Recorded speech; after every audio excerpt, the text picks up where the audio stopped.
kita tidak pernah dengar ceramah? Sekarang hanya orang masa bodoh yang tidak mau belajar agama.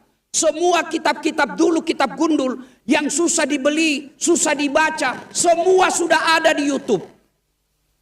Semua sudah ada di media sosial. Cuma kadangkala yang kita buka adalah aplikasi-aplikasi yang merusak iman. Satu, memelihara iman, dengar dakwah. Dakwah lewat ceramah atau dakwah melalui lagu-lagu atau nasihat-nasihat jenis lainnya. Yang kedua, berteman dengan orang-orang soleh. Kalau saya bersahabat dengan Pak Rudi Mas'ud, saya ketemu, pasti beliau katakan, Ustadz, di mana kita sholat jamaah? Di mana bagus ceramah? Saya ketemu Pak Rahmat Mas'ud, Pak Wali, di mana bagus kita datang ceramah? Tidak mungkin begitu saya landing Balikpapan, Pak Wali, di mana panti pijat yang bagus? Tidak mungkin.